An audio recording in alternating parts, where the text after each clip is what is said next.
जिस दिन दिल से हारो ना,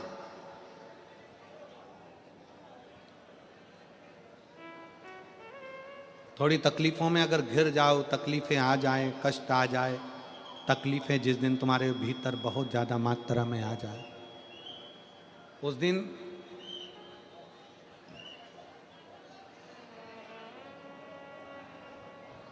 तीन बेलपत्र, एक बेलपत्र में पीला चंदन, बीच वाली पत्ती। जिस दिन तुम्हें लगे कि मैं बहुत दुखी चल रही हूं और मेरा काम हो ही नहीं रहा, बहुत तकलीफ की जिंदगी चल रही है, कोई हाथ पकड़ने वाला नहीं है, कोई संभालने वाला नहीं है और बहुत तकलीफ हो रही, बहुत तकलीफ। उस समय पर एक बेलपत्री के बीच वाली पत्ती पर पीला चंदन, दूसरी पत्ती पर लाल चंदन और तीसरी पत्ती पर 11 चावल गीले, पानी में उसको थोड़ा सा भिगो लें या धो लें, 11 चावल गीले शिव जी की उस पत्ती पर रखें। सबसे पहला पीला चंदन का बेलपत्र, दूसरे नंबर पर लाल चंदन का बेलपत्र, तीसरे नंबर पर जो 11 चावल आपने धोकर रखे हैं वो हाथ की हथेली में रखना है और हाथ की हथेली में रखकर अपनी कामना कर कर भगवान शंकर से विनय कर कर पंचाक्षर मंत्र नमः शिवाय या षडाक्षर मंत्र ओम नमः शिवाय या श्री शिवाय नमस्तुभ्यम बोलकर उस बेलपत्र पर सीधे हाथ में रखकर उल्टे हाथ का स्पर्श कर कर बाबा से अपने मन के भाव कहकर शंकर के शिवलिंग पर उसे समर्पित कर दीजिए। एक ही लोटा जल, जहां से जल बहता है अशोक सुंदरी वाली जगह, एक ही लोटा जल जहां से जल बहता है उस जल बहने वाली जगह पर 3 बार उस जल को अपनी कामना कर कर श्री शिवाय नमस्तुभ्यम या पंचाक्षर मंत्र या षडाक्षर मंत्र बोलकर 3 बार उस स्थान पर गिरा दीजिए। गिराने के बाद में बाबा से विनय कर कर अक्षत वाली जो बेलपत्र है, एक बेलपत्र और एक अक्षत उसमें से अपने लिए लेकर आ जाओ। उसको 2 महीना 3 महीना अपने घर में रखिए। जितना भी दुख है धीरे धीरे बाबा समाप्त कर कर खुशियां घर में लेकर आता ही है। दुख समाप्त होगा, खुशियां घर में आएगी जरूर।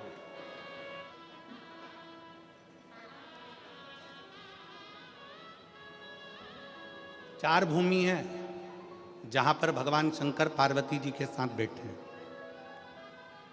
और सत्संग किया। कितनी भूमि है? जम के बोलो जरा। 4 भूमि ऐसी है जहां पर शंकर भगवान ने पार्वती जी के साथ बैठकर सत्संग किया। पहले नंबर पर अमरनाथ जी की गुफा में भगवान शंकर पार्वती जी के साथ में बैठकर सत्संग करते हैं और 2 पक्षी जीव उस कथा का रसतत्व अपने कानों में श्रवण करते हैं। 2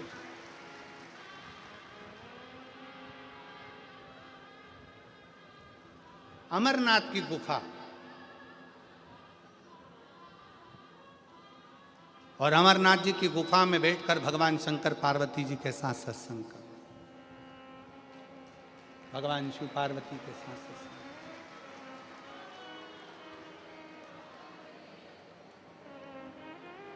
दूसरे नंबर पर जब अमरनाथ जी की गुफा में भगवान शंकर पार्वती जी को कथा श्रवण कराते हैं, भगवान शिव जब पार्वती जी को कथा का रसतत्व ग्रहण कराते हैं, पार्वती जी उस कथा को श्रवण करती और अपने जीवन को आनंदित करती। 2 स्थान, 2 जगह।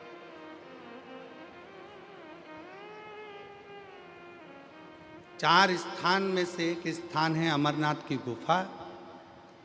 दूसरे नंबर पर है काशी विश्वनाथ की पवित्र भूमि मां गंगा जी का तट, जहाँ पर भगवान शंकर पार्वती जी के साथ बैठकर सत्संग करते। तीसरे नंबर पर है महाकाल बाबा की भूमि, महाकाल वन, माँ छिपरा का तट, जहाँ पर भगवान शंकर बैठकर पार्वती जी के साथ सत्संग करते हैं। चौथी भूमि है श्री शैलम मल्लिकार्जुन, जहाँ पर भगवान शंकर पार्वती जी के साथ बैठकर सत्संग करते हैं, शिव चर्चा का स्मरण करते हैं। 4 स्थान, और 4 स्थान में भी चारों स्थान की मूलता है। शंकर भगवान जब पार्वती जी के साथ अमरनाथ की गुफा में सत्संग करते हैं, उस जगह पर सबको भगा देते हैं, किसी को नहीं रखते, केवल एक पक्षी का जोड़ा बैठकर अमरनाथ जी की कथा का रसतत्व सुनता है। केवल एक पक्षी का जोड़ा। जब अमरनाथ जी की कथा में, अमरनाथ जी की गुफा में केवल शंकर और पार्वती दोनों बैठते हैं और सबको भगा कर वे केवल एक पक्षी का जोड़ा बैठकर कथा को सुनता है। दूसरे नंबर पर है काशी विश्वनाथ की भूमि। उस काशी विश्वनाथ की भूमि पर गंगा जी के तट पर जब भगवान शंकर पार्वती जी के साथ बैठते हैं तो सारे ऋषि, संत, साधु, तपस्वी, सन्यासी भगवान शंकर के सत्संग को श्रवण करते हैं। तीसरे नंबर पर है महाकाल वन। महाकाल वन में जब भगवान शंकर पार्वती जी के साथ बैठकर सत्संग करते हैं तो शंकर के सारे गण और सारे भैरव भगवान शंकर की उस पवित्र कथा को 64 योगिनियों के साथ श्रवण करते। और चौथा स्थान श्रीशैलम मल्लिकार्जुन, जहाँ पर भगवान शंकर पार्वती जी के साथ बैठकर जब सत्संग करते हैं तो वहाँ पर जितनी गायन विद्या में देवता हैं, नारद जी, तुमरुका जी, सरस्वती जी, वीणा देवी आदि जितनी देवी देवता जो गायन विद्या में निपुण है, वो आकर सत्संग करते हैं। ऐसे 4 स्थान पर 4 सत्संग भगवान शिव पार्वती के चलते।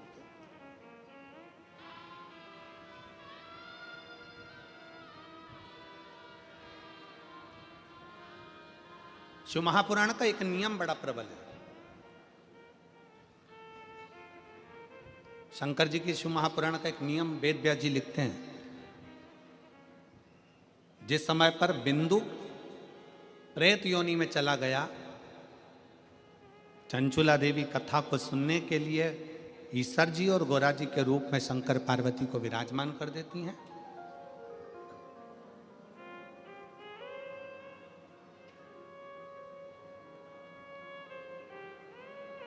तब वेद व्यास जी ने लिखा कि शिव महापुराण का एक सबसे बड़ा नियम है, आप जब कथा सुनने के लिए बैठते हो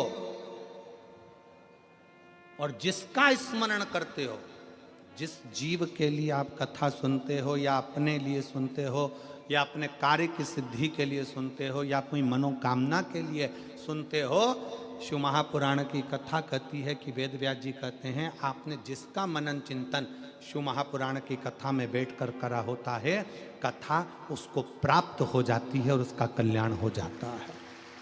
शिव महापुराण का सबसे बड़ा एक आनंद है कि हम कथा में बैठकर जो स्मरण कर, हम कथा में बैठकर जैसा मनन चिंतन करें,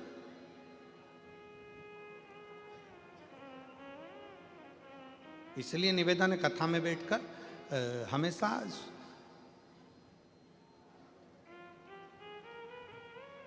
प्रयास करा करो कि अच्छा मांगो। हमने पहले कथा में कहा था कि 3 मित्र थे और तीनों मित्र शंकर जी के मंदिर में गए, शंकर जी की स्तुति करी, शंकर जी प्रसन्न हो गए। शंकर जी ने कहा मांगो पहले वाले से, तो वो बहुत 2 मित्र काले थे, एक गोरा था, तो उस काले मित्र ने कह दिया भगवान मुझे गोरा कर दो। शिव जी ने उसको गोरा कर दिया। दूसरा मित्र भी काला था, उसने भी भगवान से मांगा भगवान मुझे गोरा कर दो, भगवान ने उसको भी गोरा कर दिया। अब तीसरे का नंबर आया, उससे पूछा तू मांग ले, तो कि जैसे थे वैसे ही कर दो, ये जैसे थे इनको वैसा कर दो, काले थे काला ही कर दो। अब जरा विचार करने वाली बात है, तीसरा मित्र चाहता तो कुछ अपने लिए अच्छा मांग लेता, पर दूसरे का बुरा करने के चक्कर में वो अपना भी छोड़ बैठा और अपने लिए भी नहीं मांगा। हम दूसरे का बुरा करने में लगे हुए हैं तो अपना भी छूट जाता।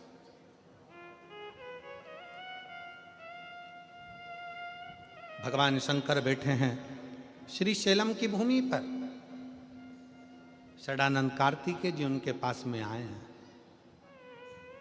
षडानंद कार्तिकेय और शंभु शरने पड़ी, मांगू घड़ी रे घड़ी, दुख काटो दया करीन दर्शन आपो, शंभु शरणे पड़ी, मांगू घड़ी रे घड़ी, दुख काटो दया करीन दर्शन आपो।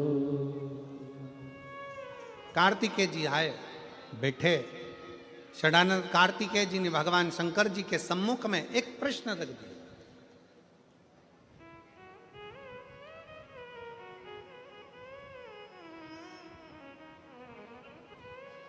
और प्रत्येक संसार के मनुष्य सुन ले बड़े सावधानी से।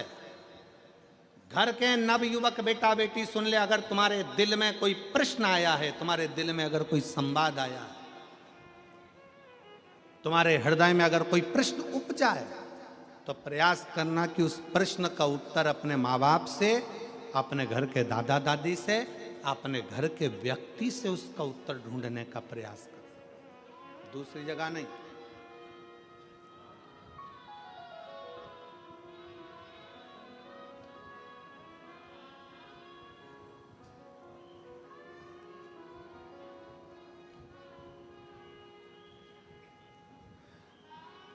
एक बात हम कहने जा रहे हैं, हो सकता है कि कई लोगों को बुरी लग जाए, और वैसे भी हमारी बात जरा लोगों को बुरी लगती ज्यादा।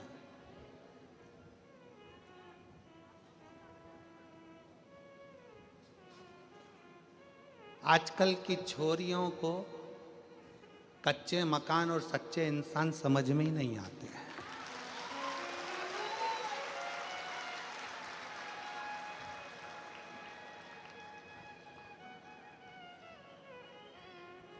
आजकल की छोरियों को कच्चे मकान और सच्चे इंसान समझ में नहीं आते। इनको तो जो 10 रुपए की चाउमीन खिला दे और 50 रुपए का बैलेंस डलवा दे और झूठी झूठी बातें करे, बस वो समझ में आते। झूठे,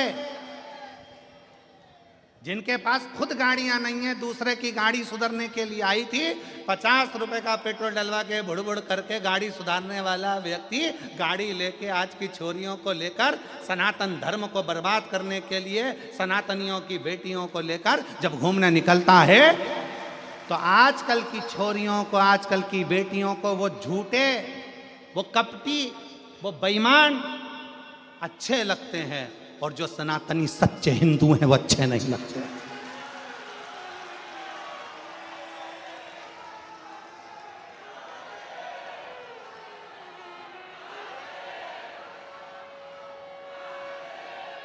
मेरा निवेदन है, इस सूरत की पवित्र भूमि से, सूरत की पवित्र धरा से, एक सनातनी का मकान कच्चा है और दिल सच्चा है तो तेरी कद्र होगी।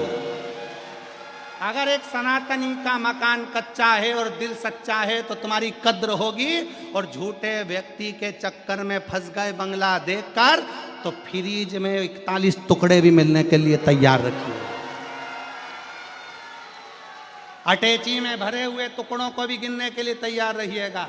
इसलिए निवेदन है, कच्चा मकान और सच्चे इंसान को थोड़ा सा परखिए, समझिए।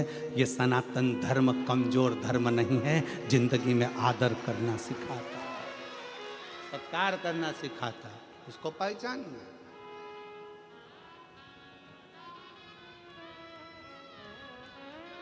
हम जानते हैं हम बोलेंगे और लोग बवाल मचाएंगे, लोगों को काली मिर्ची जरा ज़्यादा लगती है, और शिव तत्व शंकर को पहचानिए।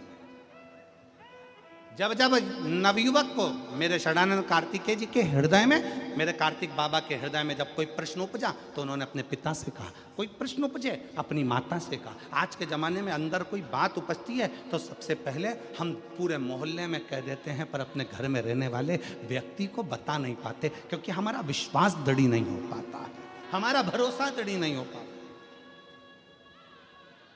मेरा बेटियों से, मेरे बेटाओं से निवेदन है, तुम्हारे मन में अगर कोई भाव है तो पहले अपने माता पिता से कहो, पापा ऐसी बात है, मम्मी ऐसी बात है। हम पूरे मोहल्ले को बता रहे, हम अपनी सहेलियों को बता रहे, अपने दोस्तों को बता रहे, अपने फ्रेंडों को बता रहे, सबको बता रहे, पर वो अपने अपने घर में रहने वाले व्यक्ति को नहीं बता पा रहे।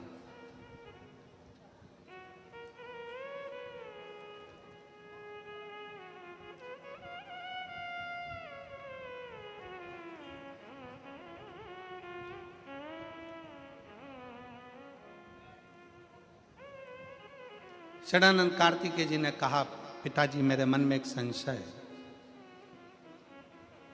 प्रकृति बदलती है, समय बदलता है, घर बदलता है, वृक्ष की पत्तियां बदलती है, फूल बदलता है, जमीन बदलती है। जो प्लाट खाली पड़ा एक दिन में मकान बन जाता है, मकान बना हुआ भी एक दिन खंडर बन जाता है, सब बदलता है। व्यक्ति बचपन में अलग दिखता है, जवानी में अलग दिखता है, बुढ़ापे में अलग दिखता है, व्यक्ति का शरीर भी बदलता है। षडानंद कार्तिकेय जी ने कहा, पिताजी प्रकृति बदलती है, जमीन बदलती है, घर बदलता है, इंसान बदलता है, सब कुछ, व्यक्ति का स्वरूप बदल जाता है, रंग बदल जाता है, ये सब कुछ बदलता है, पर प्रकृति भी समय पर बदलती है। फूल भी समय पर बदलते हैं, पत्तियां भी समय पर बदलती है, जमीन भी समय पर बदलती है, प्लाट भी समय पर बदलता है, मकान भी समय पर बदलता है, समय भी समय पर बदलता है।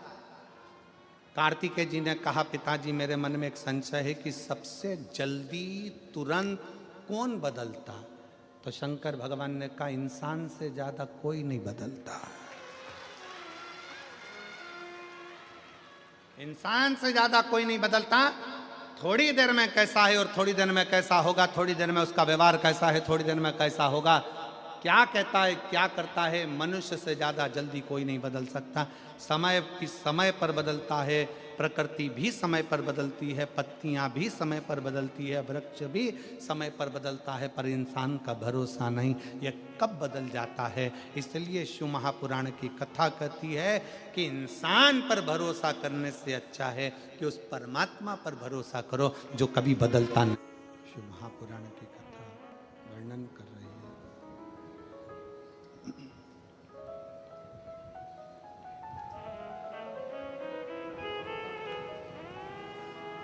भगवान ब्रह्मा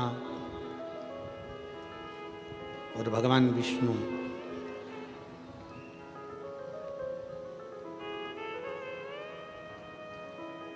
शिव जी को जानने के लिए ब्रह्मा जी के मन में संशय उत्पन्न हुआ।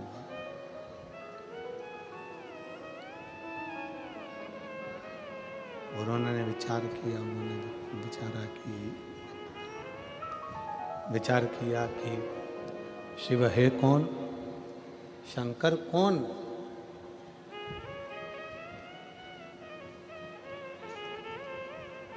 तब एक बड़े से पर्वत को घुमाना प्रारंभ किया।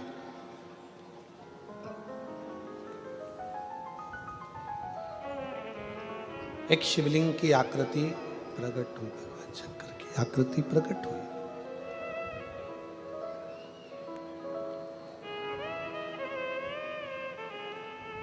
अब ब्रह्मा जी के मन में यह संशय है कि ये शिवलिंग जो प्रकट हुआ है, भगवान शंकर का जो प्रतिबिंब प्रकट हुआ है,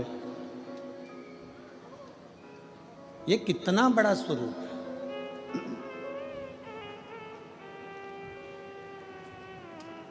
शिव महापुराण की कथा एक बात कहती है, आपके घर में अगर छोटा सा शिवलिंग है, आपके घर में अगर छोटे से छोटा भी शिवलिंग है और 12 ज्योतिर्लिंग में जो बड़े से बड़ा भी शिवलिंग है, वो सब शिवलिंग एक समान।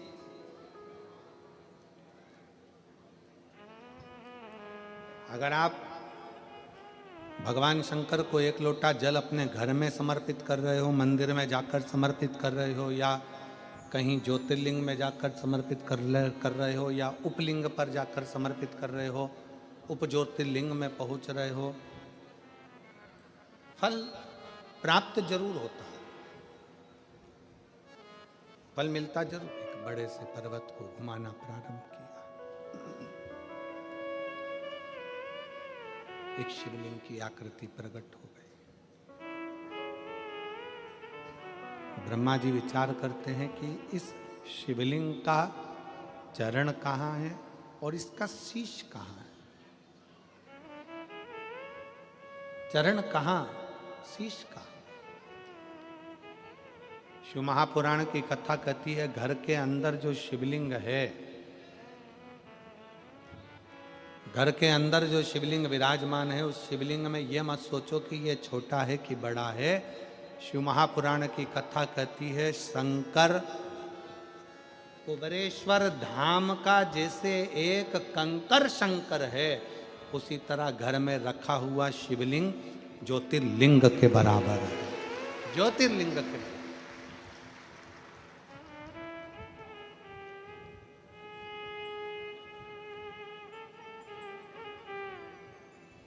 उसका बोल दिया, केतकी के पुष्प ने झूठ बोल दिया, गौ माता ने झूठ बोल दिया, तीनों ने झूठ कहा।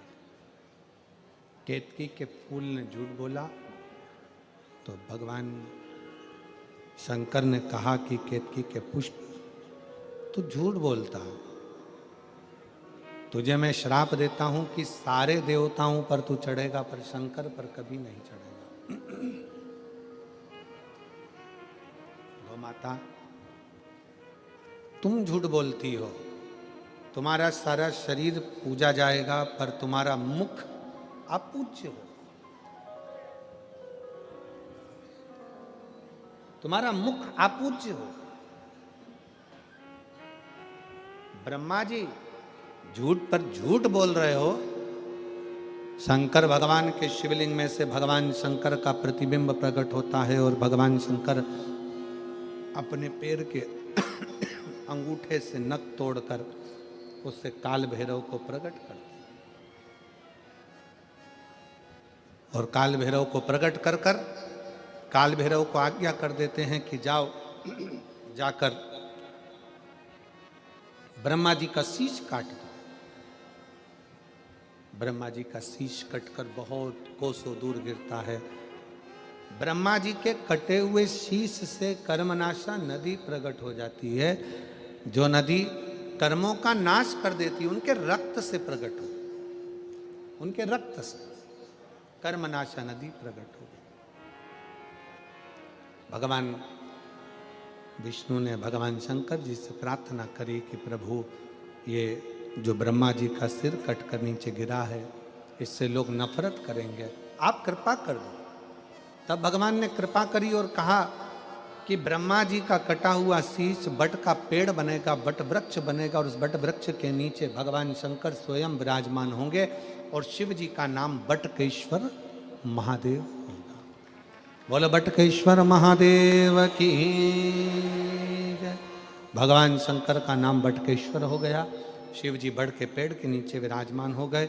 शिव महापुराण की कथा कहती है कि जीवन में बटकेश्वर महादेव का स्मरण, कभी मान लो कोई पैसा लेकर चले गया, कोई तुम्हारा धन लेकर चले गया, कहीं से पैसा नहीं आ रहा है, गया हुआ धन रुक गया है, तो भगवान शंकर को एक लोटा जल बटकेश्वर महादेव के नाम से समर्पित करें।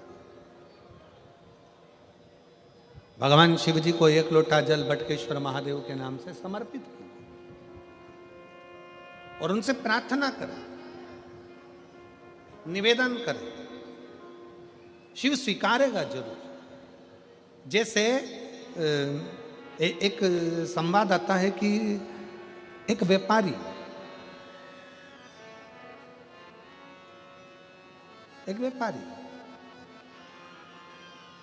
व्यापार को जाता है,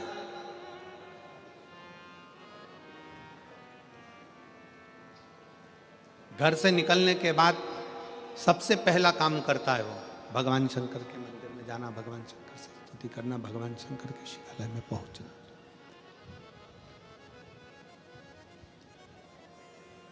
सबसे पहला काम उसका एक ही रहता है।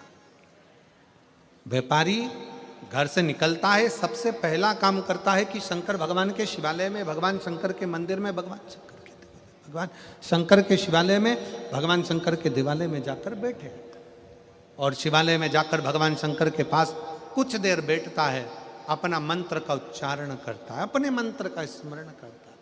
श्री शिवाय नमस्तु, श्री शिवाय नमस्तु,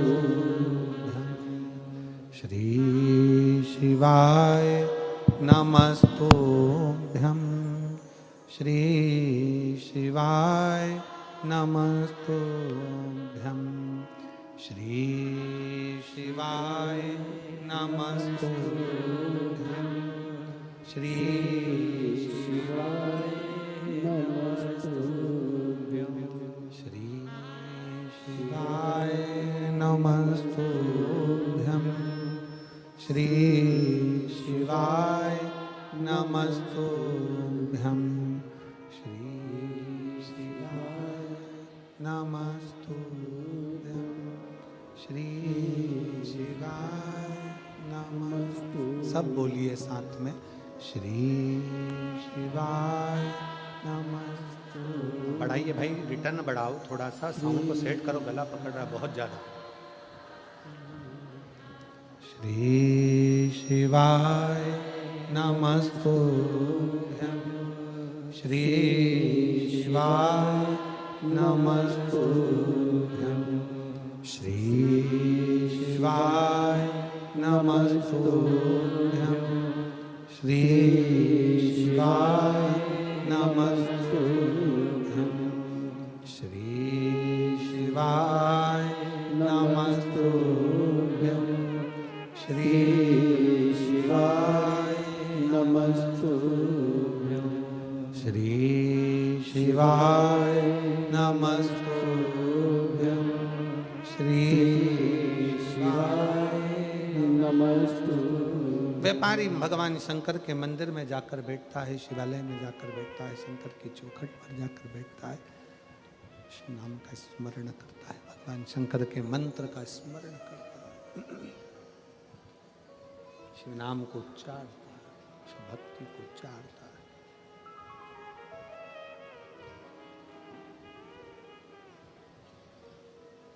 नियम था प्रतिदिन का शंकर के मंदिर में जाकर बैठना, भगवान शंकर की भक्ति को करना।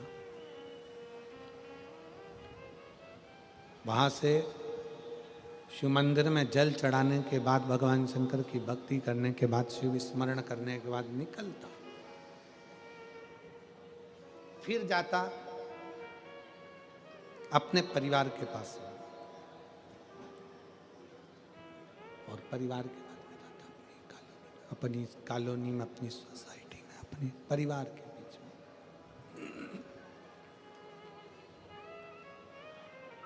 पहले परिवार के पास जाता, परिवार से फिर अपनी सोसाइटी में, कॉलोनी में, मोहल्ले में, नगर में, फिर अपने क्षेत्र में जाता और क्षेत्र में भ्रमण करने के बाद वो फिर अपने व्यापार को चला जाता।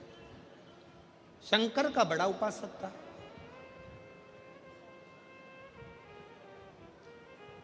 शिवजी का परम उपासक।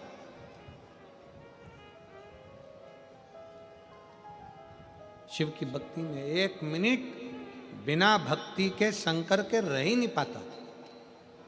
और उसकी भक्ति, उसका विश्वास, उसकी दृढ़ता, उसकी भजन, उसका स्मरण, उसकी भक्ति, उसका विश्वास, उसका कीर्तन, उसका नाम जाप, उसका स्मरण अविरल था। व्यापार करता, व्यापार में से जो धन लेकर आता, सबसे पहले जैसे शंकर के मंदिर में जाने के बाद व्यापार पर जाता, परिवार से मिलता आते समय में भी वो अपना धन लेकर शंकर जी के मंदिर में आता और सबसे पहले शिव जी के पास बैठ जाता। ये हमें सीखना है, ये हमको सीखना चाहिए, ये हमको प्राप्त करना चाहिए कि व्यापारी घर से निकलकर सबसे पहले शंकर के मंदिर तक जाते। रूप में भगवान शंकर आते हैं, किस रूप में भगवान शंकर कथा बाँचते हैं, किस रूप में भगवान शंकर कथा सुनते हैं, किस रूप में भगवान शंकर कथा करवाते हैं, ये वही जान सकते।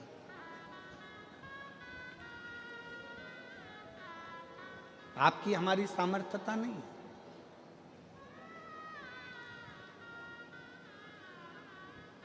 आप और हम तो केवल एक निमित्त मात्र हैं, केवल एक निमित्त।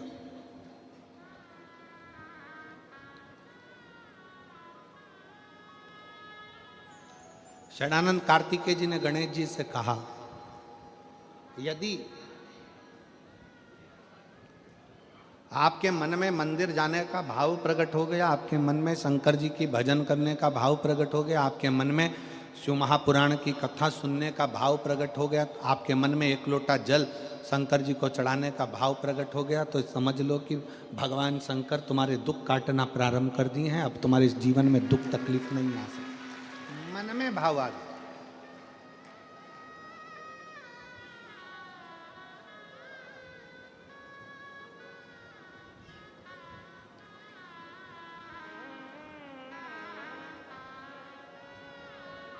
बस कार्तिकेय जी ने गणेश जी से कहा, एक चीज अपने अंदर याद करें,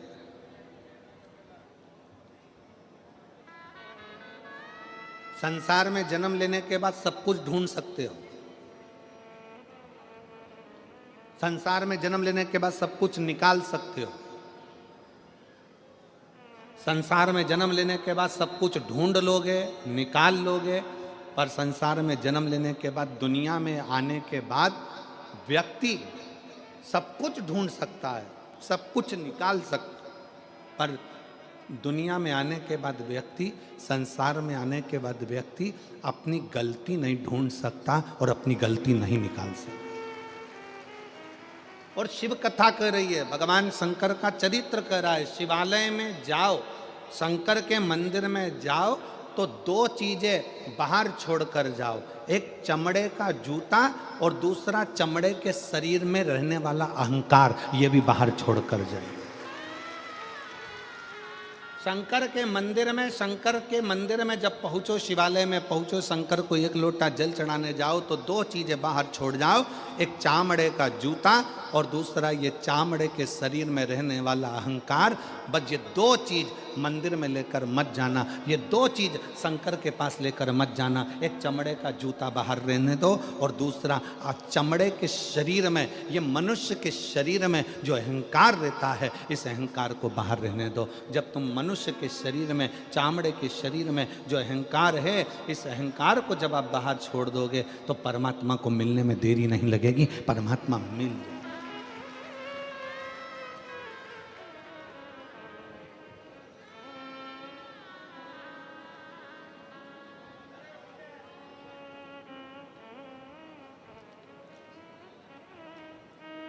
किसी ने कहा, गुरुजी आपने एक बार कथा में कहा कि भगवान चामड़े का जूता बाहर करो, चामड़े का शरीर में रहने वाला अहंकार बाहर करो। भगवान तो उस गजासुर के चमड़ी पर भगवान धारण कर लेते हैं, गजासुर की चमड़ी को मृगछाला पहन लेते हैं, वो भी तो चामड़ा ही है।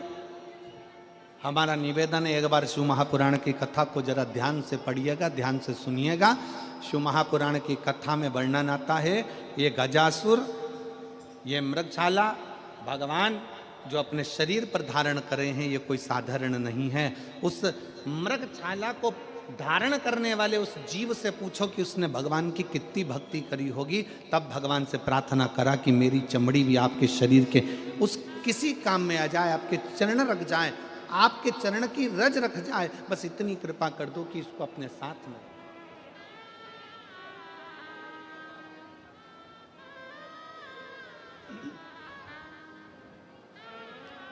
महाराज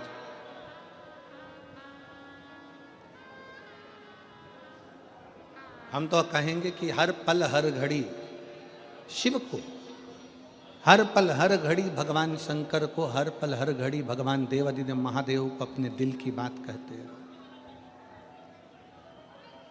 अपने मन की बात कहते हैं।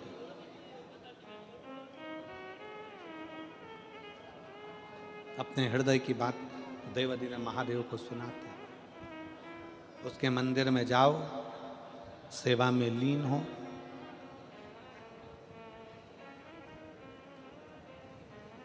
एक कथा आती है शिव महापुराण में। एक कनक कुंडला नाम की एक अप्सरा थी, जिसका नाम था कनक कुंडला।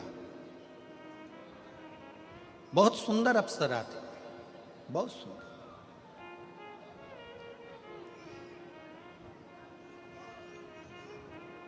वो कनक कुंडला इंद्र की सभा में भी नाचती, देवताओं की सभा में जाकर नृत्य करती, सुंदर भी बड़ी थी। उसके शरीर का, उसका चेहरे का आकर्षण खींच लेता था।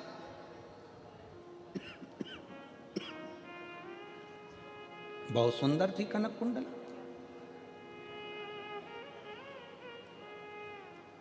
कनक कुंडला के मन में एक भाव था, मैं इंद्र की सभा में नाची हूं, मैं देवताओं की सभा में नाची हूं, मैं सारे देवों की सभा में नाची हूं, मैं सारे देवों को आसक्त कर लेती हूं अपने नृत्य से, अपने गान से, अपनी विद्या से। केवल एक की सभा में नहीं नाची और एक की सभा में नहीं पहुंची। देवताओं की सभा में तो पहुंची, पर देवों का भी जो देव है वो महादेव की सभा में आज तक में जाकर नाची नहीं। महादेव की सभा में आज तक नहीं नाची मैं। अब उस कनक कुंडला को कौन समझाए? तुमरुका जी ने एक बार प्रश्न किया था भगवान शंकर से कि प्रभु, सारी दुनिया में लोग नृत्य करते हैं, सारी दुनिया में लोग नाचते हैं, कूदते हैं, बहुत बहुत नृत्य करते हैं। देव ऋषि नारद भी चारों तरफ घूम घूम कर श्रीमन नारायण गायन करता है, नाचते हैं, श्रीमन नारायण स्मरण करते हैं। पर हे देवादिदेव महादेव, आपकी सभा में, आपकी साक्षी में, आपके सामने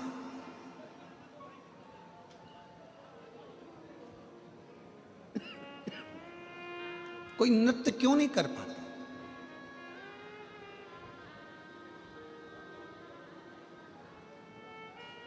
आपके सम्मुख में देवादिदेव महादेव की साक्षी में कोई नृत्य क्यों नहीं कर पाता?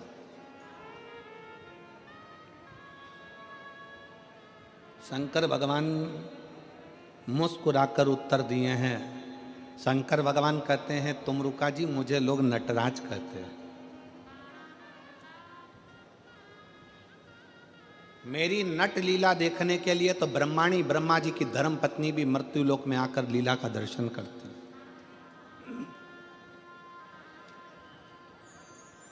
और सुनो तुमरुका जी, मेरे सम्मुख में नाचने के लिए कोई अप्सरा की जरूरत नहीं होती। मेरी सभा में केवल नृत्य, भजन, कीर्तन करने के लिए जो दिल की अप्सरा हो, जो मन से पवित्र हो, जो चित्तवृत्ति से पवित्र हो, जो हृदय से पवित्र हो, उसकी जरूरत होती है। जरूरत उसकी है।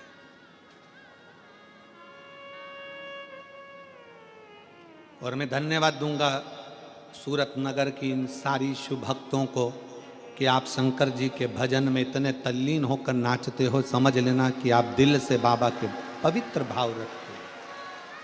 कौन देख रहा है यहाँ आपको? घर पर नाचोगे तो कोई ना कोई देख लेगा, शादी में नाचोगे तो कोई ना कोई देख लेगा, किटी पार्टी में नाचोगे तो कोई ना कोई देख लेगा, शादी के फंक्शन में, जन्मदिन में नाचोगे तो कोई ना कोई देख लेगा। यहाँ कौन तुमको देख रहा है? कौन किसको देख रहा है? यहाँ तो सब अपनी मस्ती में नाच रहे। क्यों? क्योंकि वो किसी को दिखाकर किसी को प्रसन्न नहीं कर रहे हैं, वो अपने हृदय से उमंग से नाचकर देवाधिदेव महादेव को प्रसन्न कर रहे हैं, भगवान शंकर को प्रसन्न कर। कनक कुंडला के मन में यह भाव प्रसन्न हो गया। कनक कुंडला के मन में यह भाव आ गया कि मैं देवताओं के सामने नाची हूं, मैं इंद्र के सामने नाची हूं, मैं इनके सामने नाची हूं, मैं उनके सामने नाची हूं, पर आज तक मैं देवों के भी देव महादेव के सामने नहीं नाच पाया। और कई बार मैं गई, ऐसा नहीं है कि कनक कुंडला नहीं गई है शंकर जी के सामने नृत्य करने के लिए। कनक कुंडला कई बार गई, पर कनक कुंडला जब नृत्य करने के लिए सामने जाती थी तो देवाधिदेव महादेव समाधि में लीन रहते, समाधि में।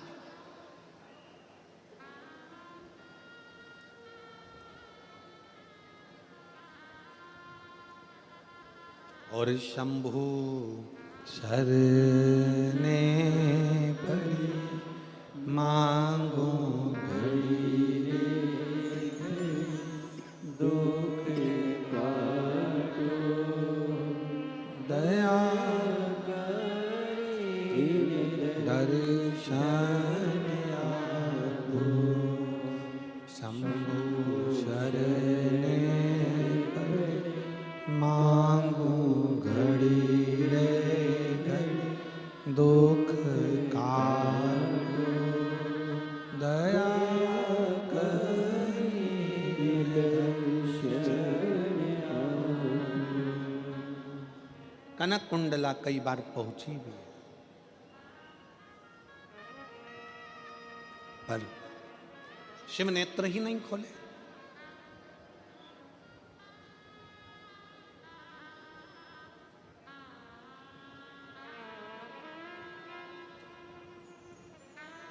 आप में से कितने लोग हैं जिन्होंने कभी जिंदगी में एक आध बार शंकर जी के मंदिर में दिया लगाया हो? कभी तो लगाया होगा, लगाया सबने? दीपक रख लो। शिव जी ने तुम्हारे दीपक को देखा कि नहीं देखा, कि तुमने जलाया कि नहीं जलाया? जम के बोलो जरा।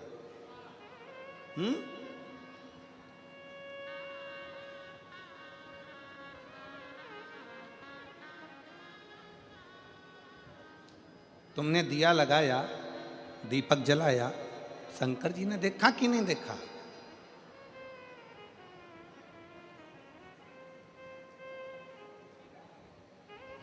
शिव महापुराण की कथा कहती है, कनक कुंडला ने विचार करा, कुछ भी हो जाए मैं शंकर जी के मंदिर, भगवान शंकर की साक्षी में कैलाश पर शिव के सामने अपना नृत्य प्रस्तुत जरूर करूंगा, जरूर प्रस्तुत करूंगा। और कनक कुंडला क्या करती, एक दीप लेकर जाती, शंकर जी की साक्षी में वो दीप रख देती, घृत भरकर, घी भरकर, और बाती उसको रख देती। उसमें अग्नि प्रज्वलित नहीं करती, उसमें माचिस नहीं लगाती, उसको जलाती नहीं, प्रज्वलित नहीं करती।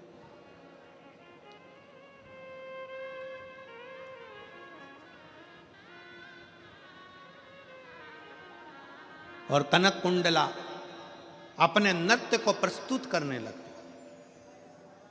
आज कनक कुंडला ने भगवान शंकर से प्रार्थना करी कि मैं आपको नृत्य दिखाने के लिए नहीं आई हूं, मैं तो केवल आपका दर्शन करने के लिए आई हूं। भोले बाबा, मेरे शरीर को दिखाने के लिए, मेरे स्वरूप को दिखाने के लिए नहीं आई हूं, आपके चरण की रज पाने के लिए आई हूं।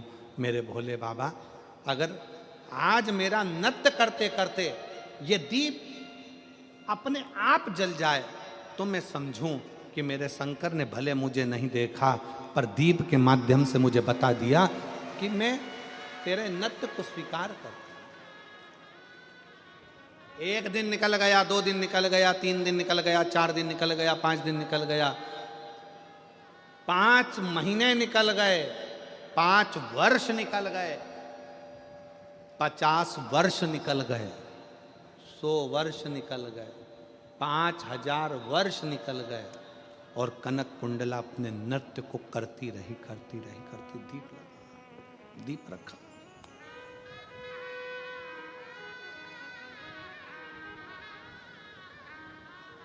दीप रखा है।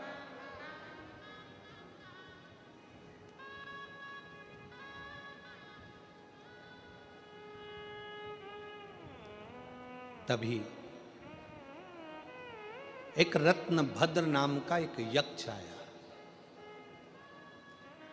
और रत्नभद्र नाम का यक्ष आया, पृथ्वी पर भ्रमण करता रत्नभद्र नाम का यक्ष कैलाश के नजदीक में शिव की आराधना करने के लिए, तुरंत शंकर की आराधना करने के लिए बैठ गया।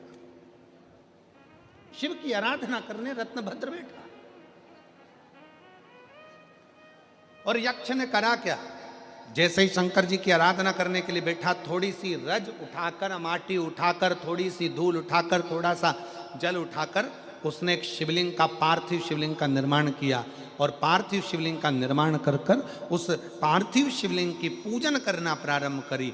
जैसे ही पूजन करना प्रारंभ करी, हवा का एक झोंका लगा, और झोंका लगते ही उसमें से कुछ पूजन का साहित्य कनक कुंडला के शरीर पर जाकर लग गया। इतनी देर में तो दीप प्रज्वलित हो गया, इतनी देर में दीप प्रज्वलित हो गए। कनक कुंडला ने जैसे ही दीप को देखा, दीप जल चुका था। 5000 वर्ष निकल गए कनक कुंडला को नाचते नाचते, पर भगवान उस दीप को नहीं जलाए थे। केवल एक रत्नभद्र नाम का यक्ष शंकर के पार्थिव लिंग का निर्माण करता है, और उस पार्थिव लिंग के निर्माण का थोड़ा सा निर्माल्य शरीर से छू जाता है, और कनक कुंडला का शरीर स्पर्श होते से कनक कुंडला इतनी पवित्र हो जाती है कि वो दीप अपने आप जल जाता है। तब भगवान शंकर उसी स्थान पर रत्नभद्र और कनक कुंडला से कहते हैं कि तुम दोनों मंगल विवाह कर लो, क्योंकि कनक भगवान शंकर को पहचान नहीं पाए। और यदि इस कली काल में, इस कलयुग में आप शंकर जी की कथा को श्रवण कर रहे हैं, आप शिव जी के मंदिर में जाकर एक लोटा जल चढ़ा रहे हैं, तो ये मान कर रखो कि कोई संबंध पुराना आपका और हमारा भगवान शंकर से रहा होगा, तो शिव जी ने आपको खींच कर शिव पुराण तक, मंदिर तक बुला लिया।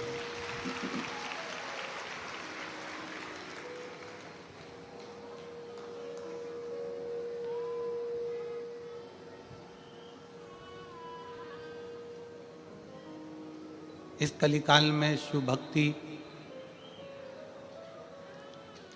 इस कलिकाल में भगवान शंकर का स्मरण, शिव की उपासना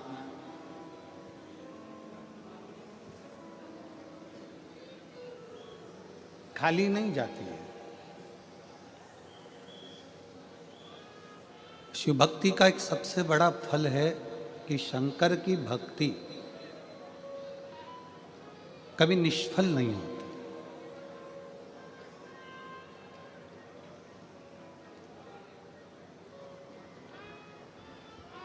शिव उपासना का एक सबसे बड़ा तत्व है कि आप यदि शंकर की अविरल भक्ति को धारण कर रहे हैं, आप भगवान शिव की अविरल भक्ति को सुन रहे हैं,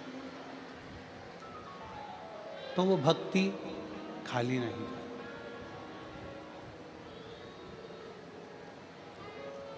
और तेरी कृपा बिना ना हिले एक भी अणु, लेते हैं श्वास तेरी कृपा से तनु तनु। बखान क्या करूं मैं राखों के ढेर का, चपटी भभूत में खजाना कुबेर का। हे गंगाधार मुक्ति द्वार ओंकार तू, भोले ओंकार तू। आयो शरण तिहारी शंभु तार तार। मेरी जीजियों, मेरे जीजाओं, बेटियों, बेटाओं, मेरी माताओं,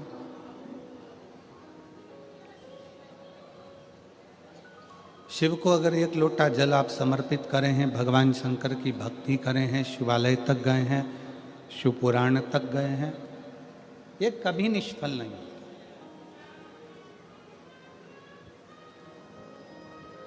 इसका फल मनुष्य को मिलता जरूर। हाँ,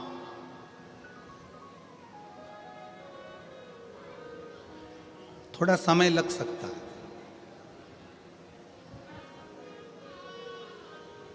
पर शिव महापुराण की कथा कहती है कि भले समय लग जाए, पर जैसा एक बच्चा होता है, एक बालक होता है,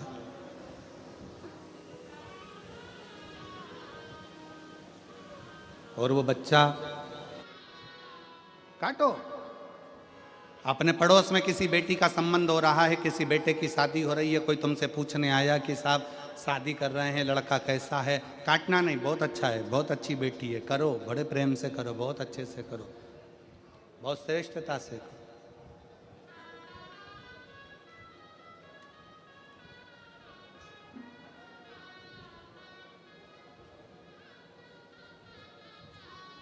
काटना नहीं। मेरे शंकर भगवान ने, मेरे उघड़दानी ने, मेरे शिव ने, मेरे त्रिकालदर्शी ने, मेरे कैलाशी ने, मेरे अविनाशी ने, मेरे शंकर भगवान जब एक बार भगवान शिव श्री सेलम की भूमि पर बैठे हुए थे,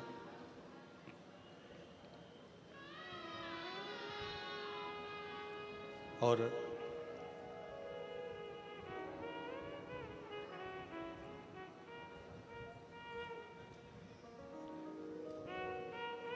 शिव जी श्री शैलम की धरा पर बैठे हैं। कार्तिक बाबा षडानंद कार्तिकेय जी उनसे मिलने के लिए आए।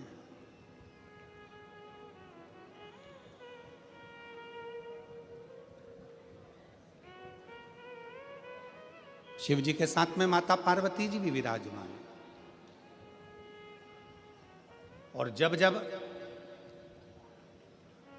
मेरे महादेव श्री शैलम की भूमि पर बैठते हैं, जब जब मेरे देव अधिदेव महादेव श्री शैलम में जाकर बैठते हैं पार्वती जी के साथ में, तब तब माता पार्वती जी शंकर भगवान से गायन विद्या को सीखती है।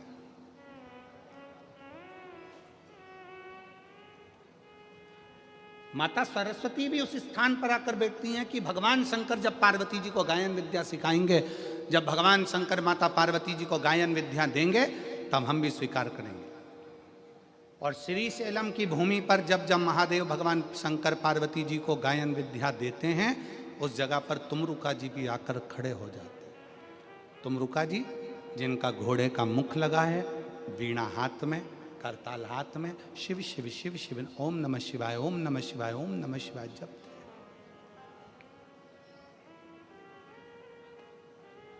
वो भी बैठे। शिव महापुराण की कथा कहती है, व्यर्थ की चीजें जब मिले, व्यर्थ की बातें जब मिले तो भले मत बैठो, पर जब कोई तुमको ज्ञान दे रहा हो, कोई शिव का शरणागति की ओर बढ़ा रहा हो, कोई भगवान शंकर का संवाद कर रहा हो, शिव तत्व को तुम्हारे हृदय में बिठा रहा हो, तो जरूर बैठो, जरूर बैठो। और अपने घर के बच्चों को ये संस्कार दो, अपने घर के बच्चों को ये समझा दो कि अपने नगर में, मोहल्ले में, क्षेत्र में, कॉलोनी में, सोसाइटी में, अपने शहर में कहीं पर भी भगवान की कथा हो, बन सके तो ऐसा प्रयास करना कि उस कथा में आगे बढ़कर थोड़ा सा सहयोग करना, बन सके थोड़ा सहयोग। और एक बात हमने पहले भी कथा में कही थी, आज फिर कहते हैं, उपहार देकर बच्चों को केवल बचपन में खुश किया जा सकता है। बच्चों को अगर खुश रखना है, बचपन में उसको खिलौना दे दो, सामान दे दो, झुंझुना दे दो, मिठाई खिला दो, ये खिला दो, वो खिला दो, टॉफी ला दो, गिफ्ट ला दो, माला ला दो, उसका वीडियो गेम ला दो, उसको मोबाइल दिला दो, बच्चा खुश हो जाए। उपहार देकर बच्चे को केवल बचपन में खुश रखा जा सकता है।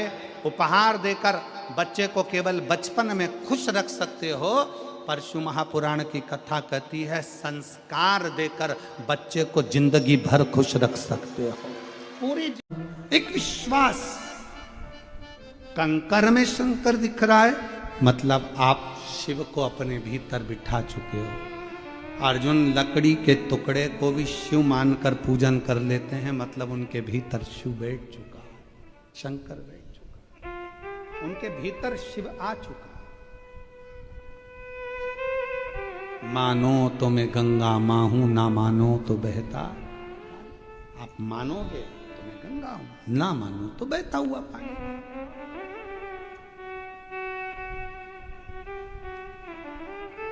विश्वास शिव पर करो। जो आपके घर में शंकर, आ जाओ,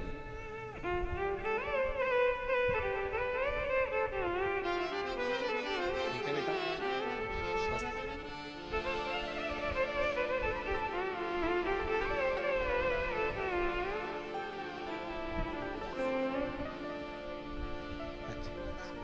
शिव कृपा, शिव कृपा,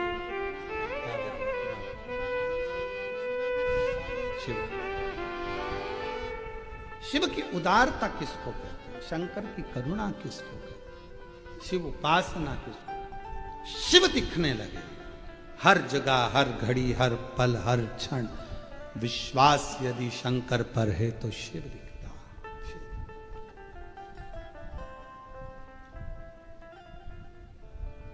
शिव के बिना कुछ नहीं दिखता।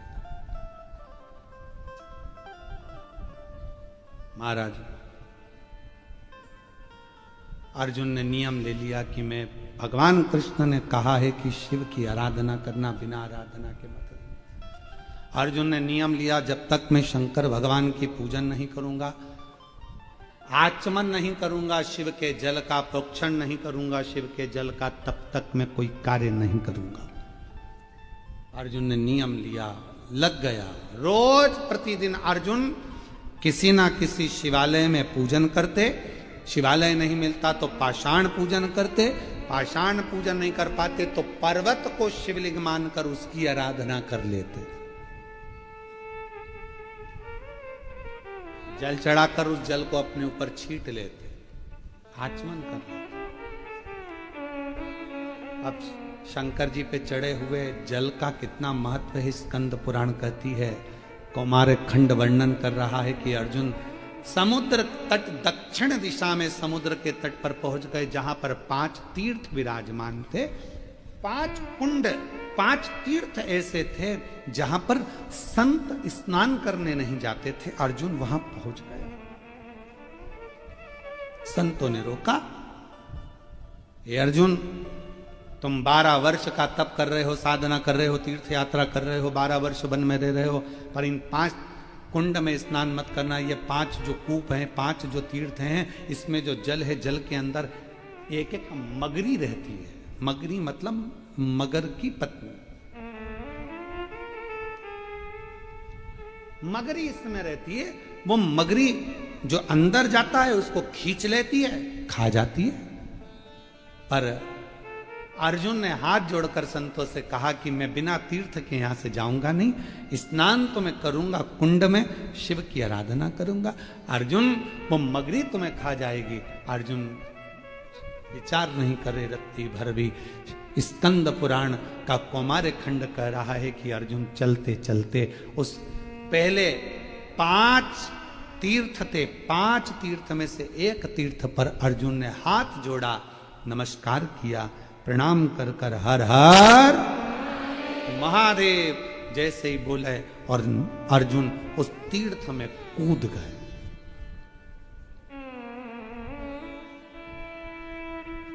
जैसे ही अर्जुन तीर्थ के अंदर कूदे, वो मगरी ने पकड़कर खींचना प्रारंभ किया। वो अंदर ले जा रही है। जैसे ही अंदर ले जा रही थी, अभी अर्जुन का पांव पकड़ा था, अब अर्जुन के जंघा को पकड़ा, कमर को पकड़ा, और पकड़ते सी अर्जुन के हृदय के पास पहुंची और शीश पकड़ने वाली थी। कि जिस शीश पर शंकर जी का छीटा, शंकर जी का चढ़ा हुआ जल का प्रोक्षण पड़ा था, वो बूंद उस मगरी को पड़ गई और मगरी अप्सरा बनकर बाहर निकल।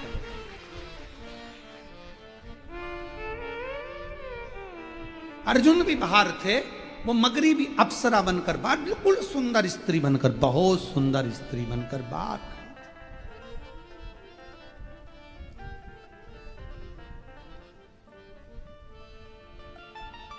अर्जुन ने पूछा, तुम कौन हो? बड़ी सुंदर हो, अभी तुम मगर के रूप में थी और अब इतनी सुंदर बनकर तुम सामने खड़ी हो कौन तुम? मगरी हाथ जोड़कर बोली, रे अर्जुन, हे पांडु नंदन, हे अर्जुन, हम 5 अप्सराएं हैं। मेरा नाम वर्चा है, दूसरी मेरी सोरमेयी है, तीसरी सामेयी है, चौथी बुदबुदा है और 5वें नंबर की लता है। हम 5 अप्सराएं हैं और देवलोक में रहती हैं, बड़ी सुंदर हैं हम पांचों की पांचों। एक बार अपनी सुंदरता का भाव जानकर हम सब नंदन वन पहुंच गए, जिस वन में कुछ संत बैठकर शंकर भगवान की आराधना कर रहे थे, साधना कर रहे थे, शिव की अर्चना कर रहे थे। और शिव महापुराण में पहले भी वर्णन किया, आज फिर आपको कहते हैं, एक बात याद रखना, यदि कोई शंकर की आराधना में डूबा है, साधना में डूबा है, भजन में डूबा है, कोई शिव नाम की भक्ति में डूबा हुआ है, निवेदन है, उसको कभी भी आप ना तो उसको परेशान करिए ना उसको कष्ट दीजिए, नहीं तो व्यक्ति को भोगना बहुत कुछ पड़ता है, बहुत। अर्जुन, हम नंदनवन में पहुंचे और नंदनवन में पहुंचने के बाद अर्जुन, हमने देखा कि एक संत शिव की आराधना में लगे हुए थे, शिव आराधना में लगे थे। तभी हमारे मन को भाव उत्पन्न हुआ, हमने उनको अपनी ओर आसक्त करने के लिए नई नई लीला करना प्रारंभ कर दिया। नई नई हम उसको अपना करने के लिए नई नई लीला करने लगे। अब वो संत तो हमको देखे नहीं, जब आखिरी में संत ने हमको नहीं देखा, उनका जल का भरा हुआ जो लोटा था, पात्र था, उसको हमने छुड़ाकर उठाकर दूसरी जगह रख दिया। वो उस पात्र को ढूंढने लगे। पात्र, शिव महापुराण की कथा कहती है, महाराज शंकर भगवान को जो तुम लोटा लेकर जाते हो मंदिर, शिव जी को मंदिर जो लोटा लेकर जाते हो, उस लोटे में इतना बल आ जाता है, शंकर जी पे जल चढ़ते चढ़ते चढ़ते चढ़ते वो लोटा इतना बलवान हो जाता है कि मान लो यदि घर में किसी व्यक्ति को बहुत तेज बुखार आ गया, डॉक्टर का इलाज भी चल रहा है, दवाई भी चल रही है, सब कुछ चल रहा है, पर उसका ताप, उसका बुखार कम नहीं हो रहा, तो उसी लोटे को पानी में डुबाकर उस पानी की पट्टी अगर उस बीमार व्यक्ति के सिर पर रखना प्रारंभ कर दीजिए, 20 से 25 मिनट के अंदर बुखार पूरा उतरना प्रारंभ हो जाता। वो पात्र, वो लोटा भी तपवान हो जाता। अभी तक अप्सराओं का कुछ नहीं बिगड़ा था, अभी तक अप्सराओं का बाल बांका नहीं हुआ था, संत को अपनी ओर आसक्त कर रही थी, अप्सरा का कुछ नहीं बिगड़ा था, अभी तक कुछ भी नहीं बिगड़ा, कुछ भी नहीं।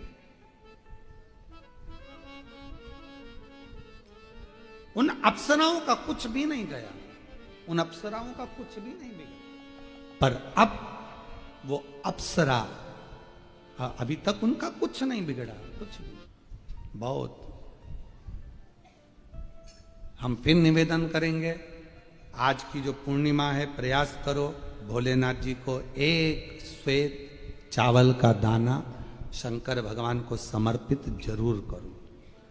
और रात्रि के समय पर जब चंद्र पूर्ण आनंद के साथ में हो, और यदि कोई शरीर में बहुत ज़्यादा कोई रोग ग्रसित हो गया है, कोई चर्म रोग हो गया है, कोई शरीर में कोई भयंकर रोग हो गया है, तो छोटी सी बेलपत्र शंकर भगवान पर चढ़ी हुई चंद्रमा की रोशनी में चंद्रमौलेश्वर महादेव का नाम लेकर औषधि के रूप में उसको चबा चबा कर खा लो चंद्रमा की रोशनी में, उससे वो औषधि का काम करेगी और तुम्हारे रोगों को समाप्त करेगी।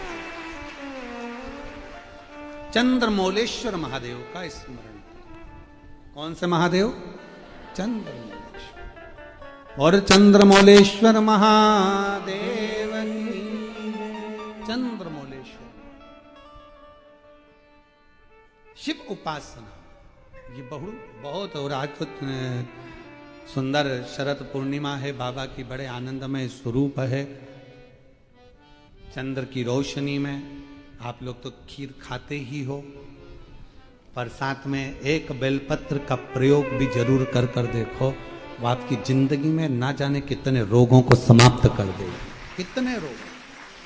पर वो बेलपत्र छोटी लेना, ज्यादा बड़ी बेलपत्र नहीं लेना, छोटी सी बेलपत्र लो, शिव पर चढ़ी हुई श्री शिवाय नमस्तुभ्यम बोलकर चंद्र पूर्णता में जब हो रात्रि के समय पर एक बेलपत्र चंद्रमौलेश्वर महादेव का नाम लेकर उसको चबा चबा कर,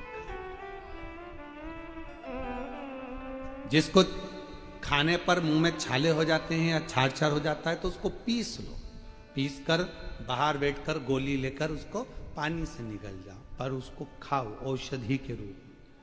कहते हैं शरद पूर्णिमा की रात्रि की चंद्रमा की रोशनी एक ऐसी रोशनी होती है जिसमें जितनी औषधीय पौधे होते हैं उसमें एक बल उत्पन्न हो जाता है जो हमारे शरीर के सारे रोगों को समाप्त कर देता है। सारे आपके यहाँ खीर रखते हैं, हमारे यहाँ हम हमारे कुबेरेश्वर धाम पर हम बेलपत्र रखते हैं रात्रि के समय पर, और वही बेलपत्र जब कोई बहुत ज़्यादा तकलीफ में होता है तो वही बेलपत्र का चूरा बल सूख जाती है उसको दे देते हैं, भाई यही पाते रहो, वो औषधीय तत्व है।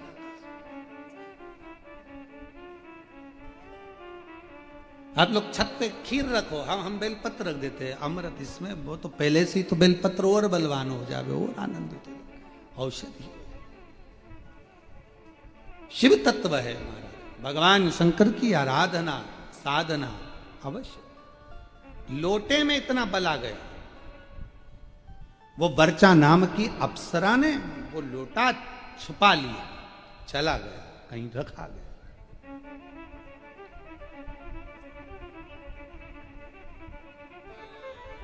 हम पात्र की बड़ी महत्वता।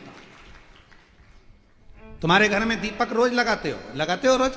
मंदिर में दिया जलाते हो, पीतल का, तांबे का, चांदी का, स्टील का, जो दिया तुम्हारे घर में होगा रोज लगाते हो। बत्ती रोज जलाते हो, 5 दिए होंगे तो कभी बदल बदल के मांझ कर, खासा कर कर, धोकर उस दिए को लगाते हो। पर कभी विष्णु पुराण को पढ़िए, विष्णु पुराण में दीप की महिमा आई है, और विष्णु पुराण में जब दीप की महिमा को हम पढ़ते हैं तो उस दीप महिमा में वर्णन आता है कि दीप देव में इतना बल हो जाता है, रोज दीप लगता है भगवान के सामने, रोज उतारा जाता है, रोज बार बार उतरता है, उस दीप में इतना बल आ जाता है कि यदि कोई बीमार व्यक्ति है और उसका रोग समाप्त नहीं हो रहा तो वो जो दीप है जब वो ठंडा हो गया उसी दीप को पानी के अंदर डाल दिया जाता है और उसी पानी से उस व्यक्ति को स्नान कराना प्रारंभ कर दिया जाता है तो उसका रोग समाप्त हो जाता है। इतना बल दीप में हो जाता है।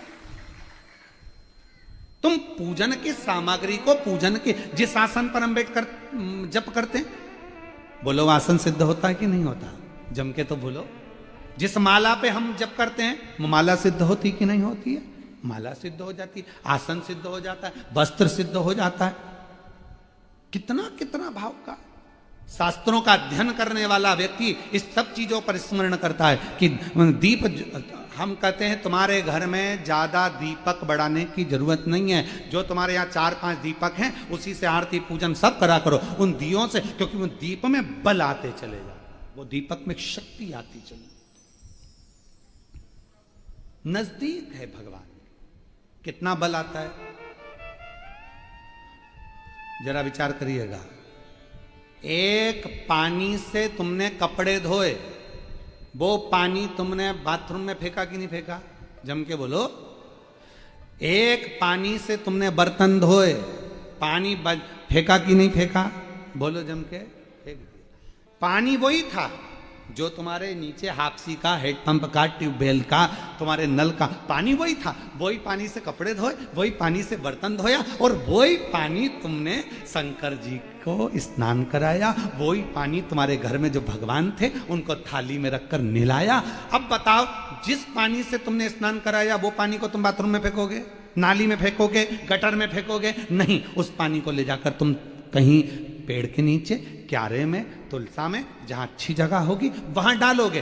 क्यों? क्योंकि वो पानी भगवान का स्पर्श कर लिया, इसलिए पूजनीय हो गया। जो दिया भगवान के मंदिर में रोज जाता हो, जो लोटा भगवान के मंदिर में रोज जाता हो, वो अपने आप में सिद्ध होते चले जाता है, उसकी सिद्धि बढ़ती चली जाती है, उसकी सिद्ध तत्वता बढ़ जाती है।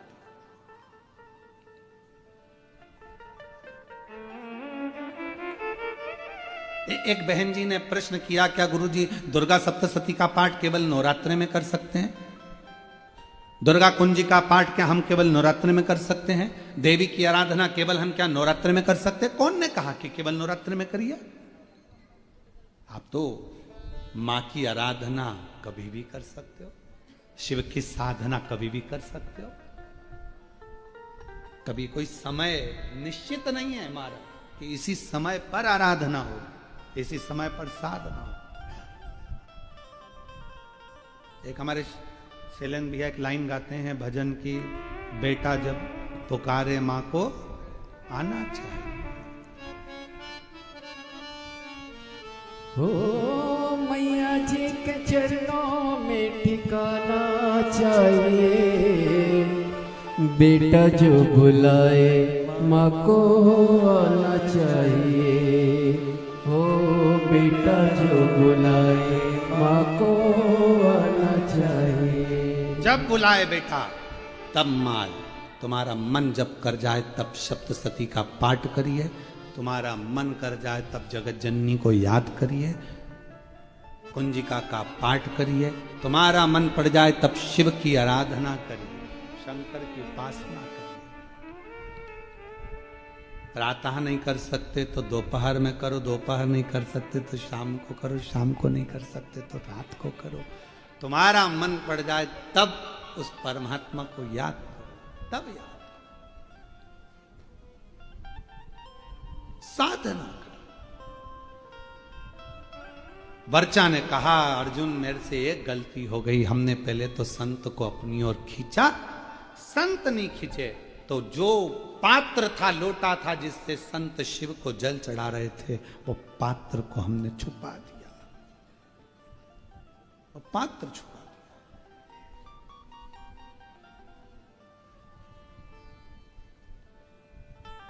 महाराज, लोटे की बड़ी मूलता है।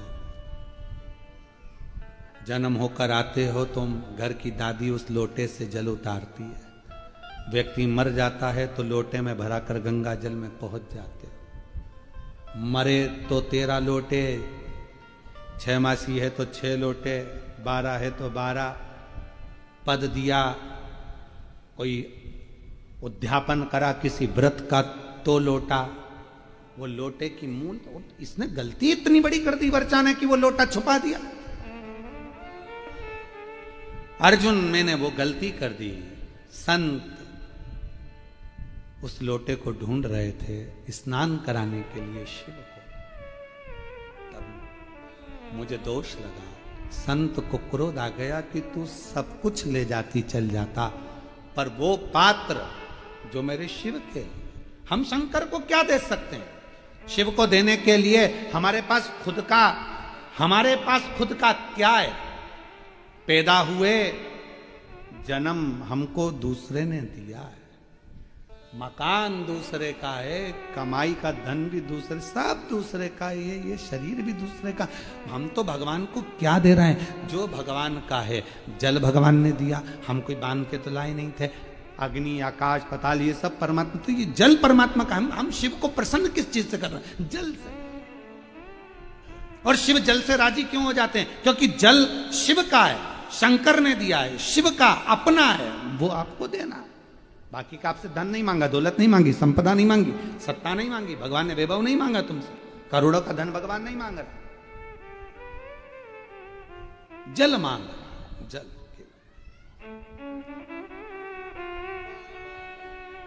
केवल सोरमेई, सामेई, बुदबुदा और लता, ये चारों प्रकट हो गई। चारों अप्सराओं ने अर्जुन के हाथ जोड़ लिए और चारों ने मिलकर वर्चा को प्रणाम कर कर कहा, वर्चा आज तुम्हारे कारण अर्जुन के शरीर के जल को छूकर हमारी भी मुक्ति हो गई, इस मगरी की योनि से हम छूट गए। पांचों की पांचों अप्सराओं ने शिव का नाम लिया,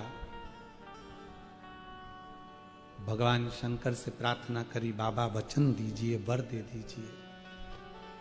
संसार में रहने वाला मनुष्य शिव पर चढ़े हुए जल को जब अपने ऊपर प्रोक्षण कर कर अगर किसी को स्पर्श भी कर ले और उसकी जिंदगी में कितना भी दुख हो वो तुरंत क्षण भर में मिट जाए।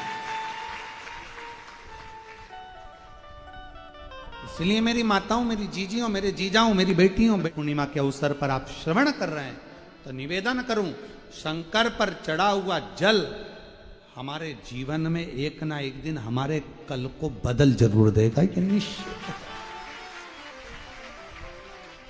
वो बदलता।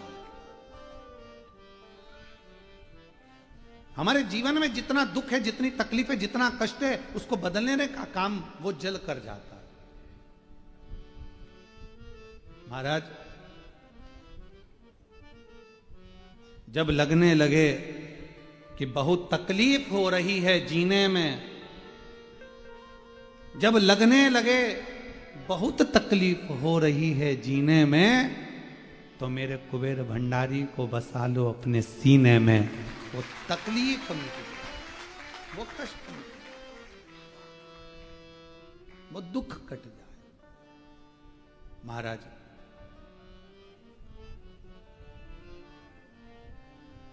नींद और निंदा ये दोनों बड़े विचित्र हैं। नींद और निंदा ये दोनों बड़े विचित्र हैं।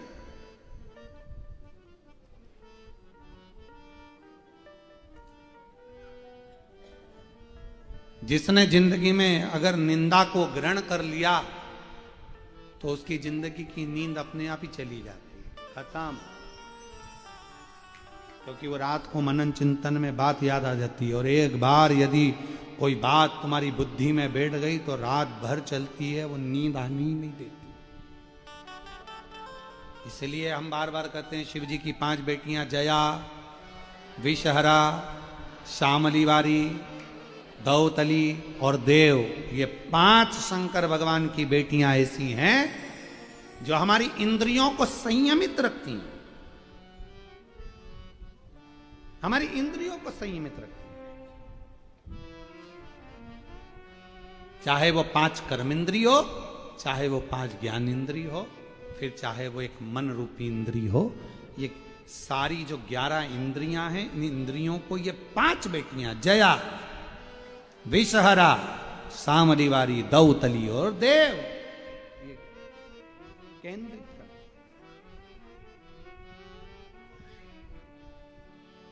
इस सुंदर मानव के शरीर को भगवान के भजन के भट्टे पर जब चढ़ाओगे, भगवान की भक्ति के भट्टे पर जब इसको चढ़ा दोगे आप, जब इसको चढ़ाओगे और भगवान के भक्ति के भट्टे पर जब चढ़ा ये मानव का शरीर,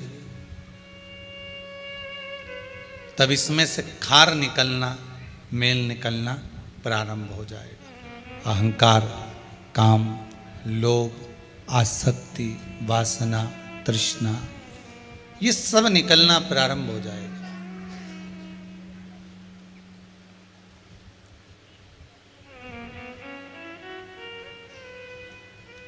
किसी भी माला को जपने से पहले, किसी भी मंत्र का स्मरण करने से पहले, चाहे आपके गुरु ने जो मंत्र दिया हो, जो माला दी हो, या आपका इष्ट देव कोई भी हो,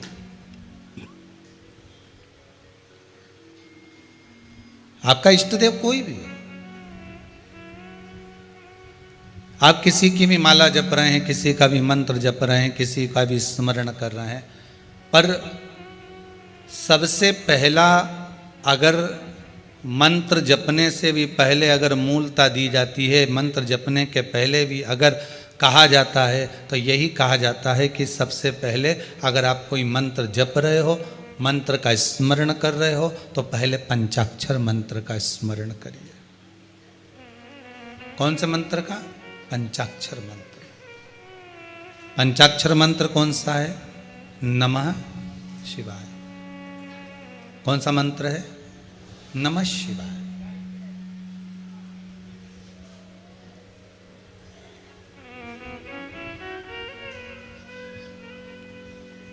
पंचाक्षर मंत्र का अगर स्मरण कर रहे हैं, पंचाक्षर मंत्र को अगर हम जप रहे हैं, तो पंचाक्षर मंत्र का अगर हम स्मरण कर रहे हैं तो नमः शिवाय।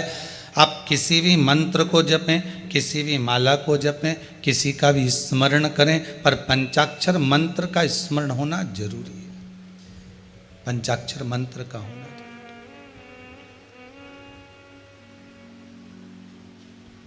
कारण क्या है?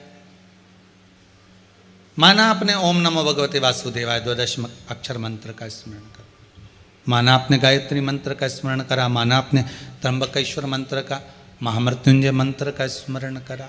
आप जिस भी मंत्र का स्मरण कर रहे हैं, चाहे देवी के मंत्र का स्मरण कर रहे हो, चाहे आप राम नाम कृष्ण नाम के मंत्र का स्मरण कर रहे हो, पर शिव महापुराण की कथा कहती है कि आप किसी भी मंत्र को जपें और किसी भी मंत्र का स्मरण करें, पर उस मंत्र में जपने से पहले, माला बजने से पहले पंचाक्षर मंत्र को अगर हम बोल लेते हैं, नमः शिवाय जप लेते हैं, अगर हमने पंचाक्षर मंत्र का स्मरण कर लिया, तो पूरी माला में अगर कहीं एक त्रुटि भी हो जाती है तो शंकर उसे संभाल लेते हैं, उसका फल हमको प्रदान कर देते हैं।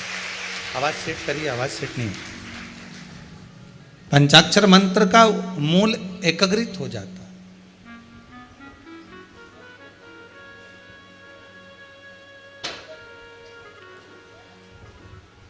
पंचाक्षर मंत्र की मूलता हमारे सारे दोषों को समाप्त कर देती है।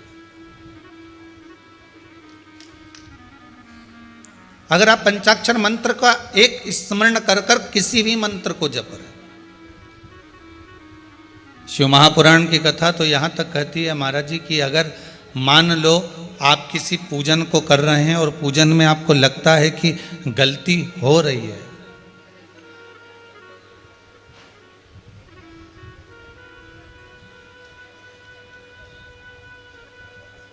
मान लो अगर आपके पूजन में, आपके विधान में, आपके स्मरण में अगर कोई गलती हो भी रही है, तो मालूम यहाँ शिव महापुराण की कथा कहती है कि नमः शिवाय बोल लेने पर वो गलती समाप्त हो जाती। हो गई गलती।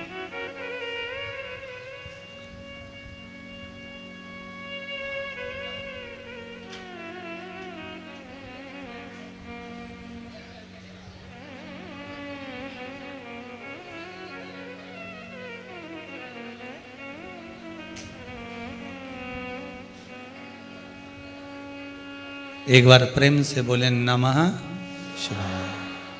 अब हमने तो नमः बोला, आपने शिवाय बोला, तो 3 ही अक्षर तो बोले हो, 5 तो पूरे करो। बस यही तो गलती है ना।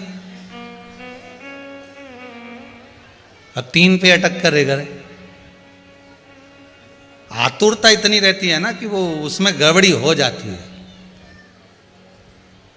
नमः शिवाय, नमः शिवाय, नमः शिवाय।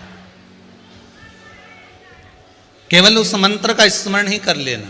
अगर आप पूजन में गलती कर रहे हैं, पूजन कर रहे हैं, स्मरण कर रहे हैं, भगवान की भक्ति को धारण कर रहे हैं, भगवान का स्मरण कर रहे हैं, आपको लग रहा है कि मैं पूजन कर रहा हूँ, मैं पाठ कर रहा हूँ, मैं स्मरण कर रहा हूँ, मैं भजन कर रहा हूँ, पर उस भजन में भी अगर कोई त्रुटि हो गई है, तो मात्र पंचाक्षर मंत्र का स्मरण कर लेने पर भी वो सुख का भान एकाग्रित हो जाता, वो सुख का भान मिल जाता।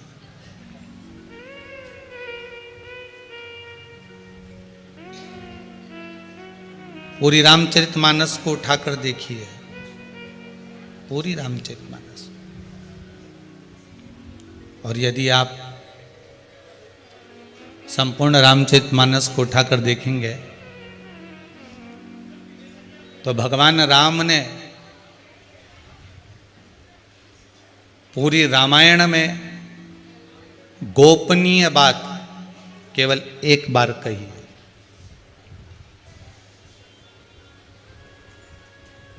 केवल एक बार।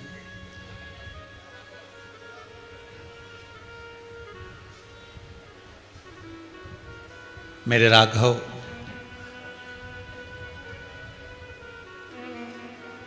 अपने मन की बात को, अपने हृदय की बात को, जिस समय पर भगवान राम जी के अयोध्या वापिस आ गए, अवध में राज्य स्थापित हो गया, विराजमान हो गए, संपूर्ण परिवार के लोग आकर एकाग्रित हो गए।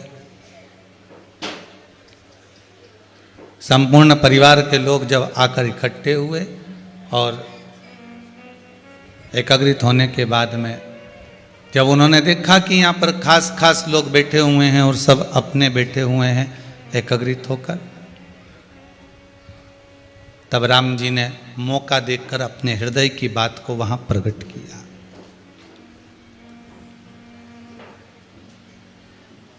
अपने हृदय की बात को वहां पर प्रकट कर दिया। कहा, एक गुपत मत और तुम ही कहो कर जोरी। एक गुप्त बात,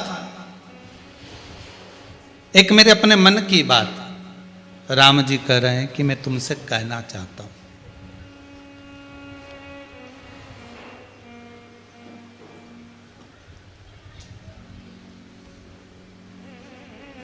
और वो गुप्त बात जो मैं तुमसे कहना चाहता हूं, राम जी महाराज कह रहे हैं, ये मैंने किसी से नहीं कही, पर अपने परिवार वालों को मैं बताना चाहता हूं कि सबसे गोपनीय रामचरित मानस की सबसे गुप्त बात, गोपनीय बात जो भगवान राम खुद अपने परिवार को कह रहे हैं, वो राम अपने मुख से कह रहे हैं।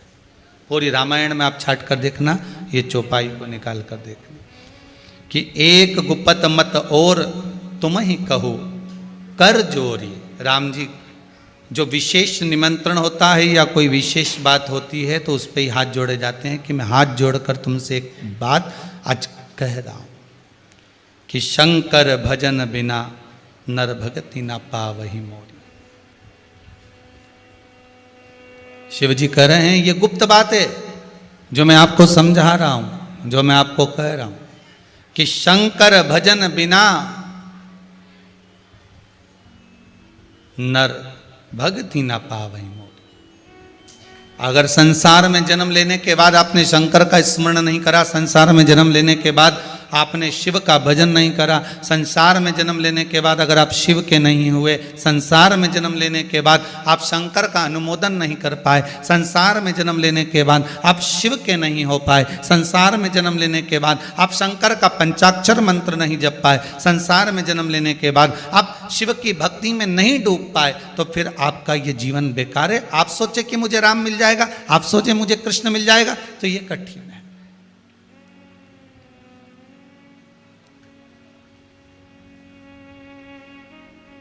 मधुमक्खी साधारण मक्खी से बड़ी होती है। अरे बोलो सही है कि गलत है? चलो साधारण मक्खी को भी देख लो। एक मक्खी उड़कर सब्जी वाले के तराजू पर बैठ गई।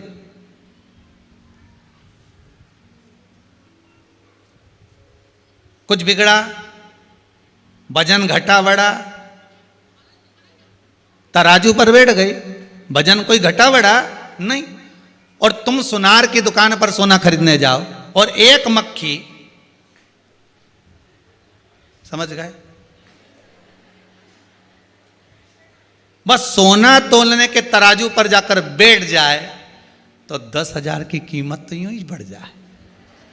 बोलो सही है कि गलत है? बड़ी कि नहीं बड़ी? मक्खी वही है, सब्जी के तराजू पर जाकर बैठी है तो उसकी कीमत नहीं बढ़ी, पर सोने के तराजू पर जाकर बैठ गई तो उसकी कीमत 10,000 की हो गई। उसी तरह संसार का मनुष्य मक्खी की तरह है, किसी दूसरी जगह जाकर बैठेगा तो कीमत नहीं बढ़ेगी, पर शिव की कथा में बैठ गया तो 10,000 के मोल का होगा, कीमत बढ़ गई। मनुष्य वही है, मानव का शरीर वही है, मानव की देह वही है, कीमत बढ़ गई उसकी।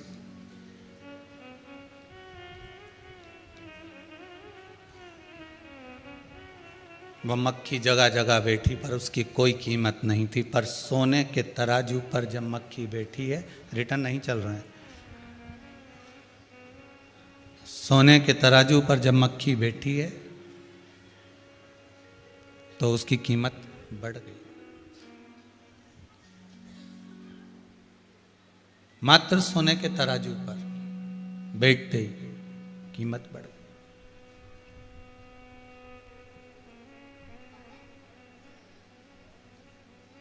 पान की दुकान के बाहर बैठोगे तो कोई कीमत है तुम्हारी, मदिरा की दुकान के बाहर बैठोगे तो कोई कीमत है तुम्हारी।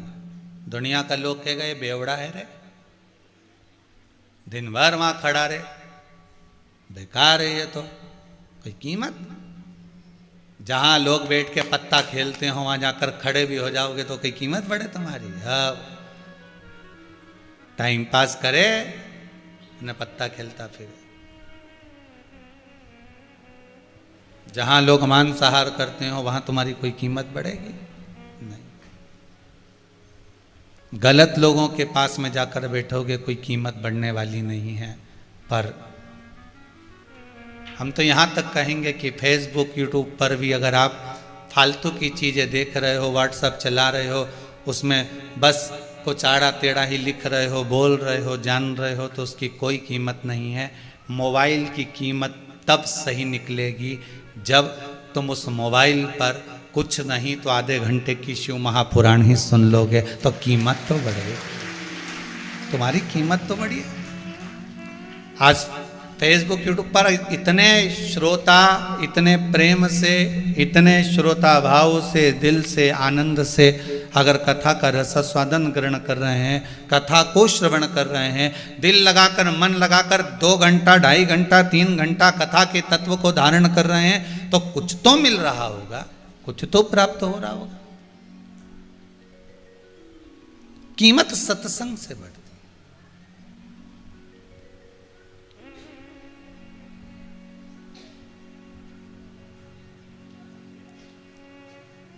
किस जगह पर जाकर क्या बोलना है,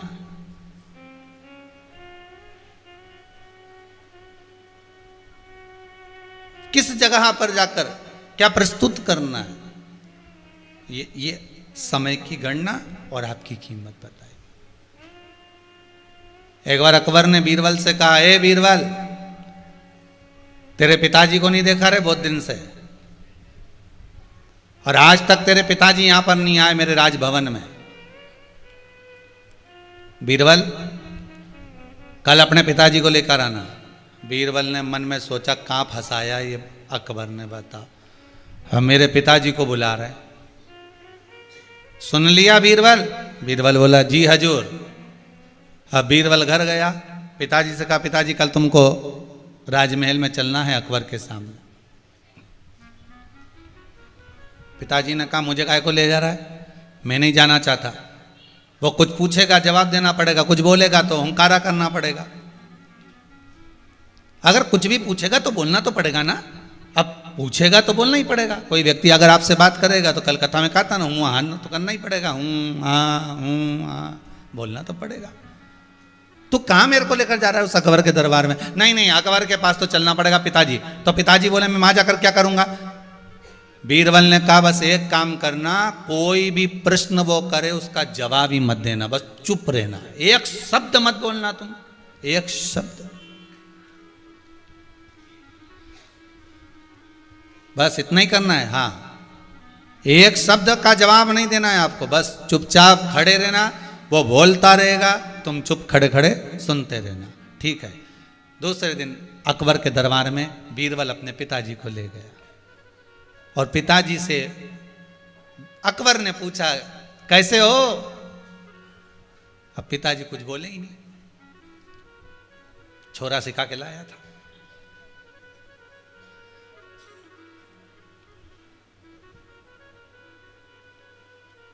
फिर अकबर ने पूछा भोजन वोजन कर लिया तुमने, रोटी वोटी खा ली? पिताजी कुछ बोले ही नहीं।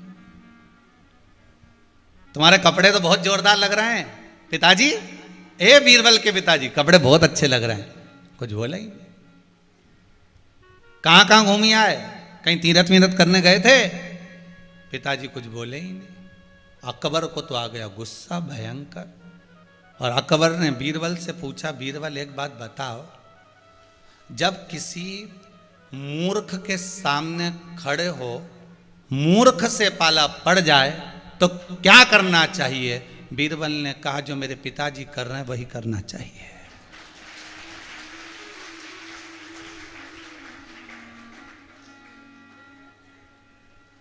क्या करना चाहिए? समझ गए क्या? हाँ, इतनी तो समझ जाना चाहिए तुमको। शिव पुराण इतने समय से सुन रहे थे, थोड़ी तो जो मेरे पिताजी कर रहे हैं बस वही करना चाहिए। अगर मूर्ख से पाला पड़ जाए, कोई अपशब्द कर रहा है, ताने दे रहा है, गाली दे रहा है, आड़ी तड़ी बातें कर रहा है, कोई हमारे धर्म की, हमारे शास्त्रों की निंदा कर रहा है, कोई वेद और पुराण की निंदा कर रहा है,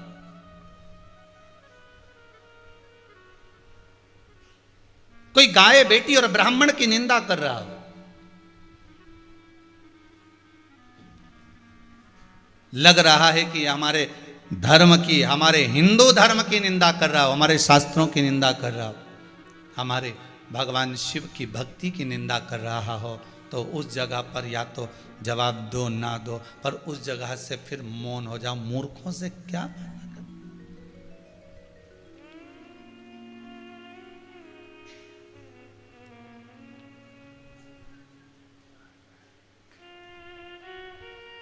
मौन हो जाए, चुप। शिव पुराण कह रही है, भगवान शंकर की कथा कह रही है।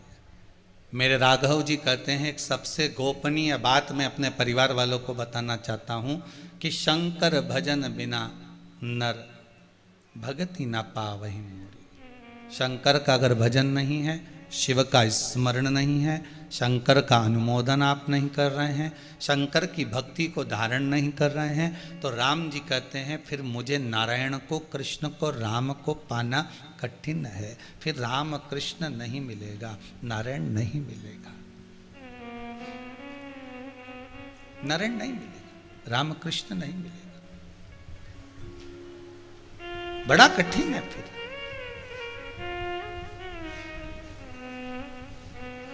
बहुत सुंदर बात है पूर्णिमा शिव महापुराण में, आप सुन रहे हैं, बड़े ध्यान से सुनना।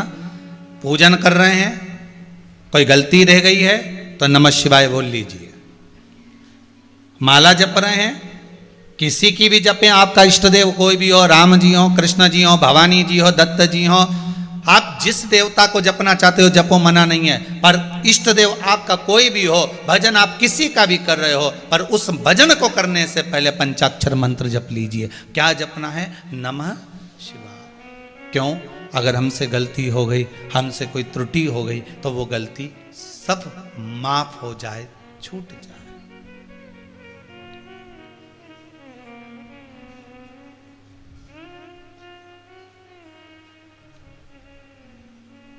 वो गलती माफ कर दी जाए।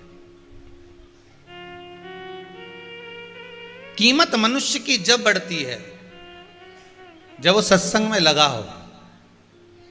कीमत मनुष्य की जब बढ़ती हो जब वो सत्संग में लगा हो, भजन में लगा हो, कीर्तन में लगा हो, नाम जाप में, मंत्र जाप में लगा हो। मक्खी तो वही है जो तराजू पर सब्जी के बैठी है, मक्खी वही है जो अन्य जगह पर जाकर बैठी है, पर वही मक्खी अगर सोने के तराजू पर बैठती है तो उसकी कीमत 10,000 हो जाती है। आप भगवान की भक्ति में जितना समय लगे हुए, जितना स्मरण में लगे हुए, वो आपकी कीमत मानता है।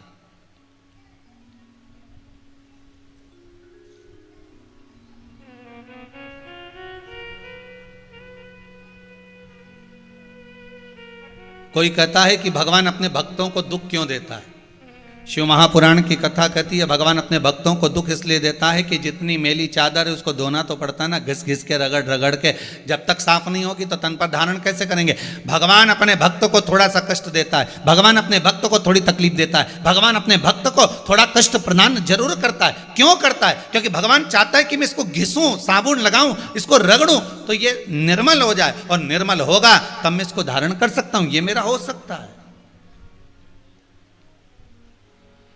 निर्मल मन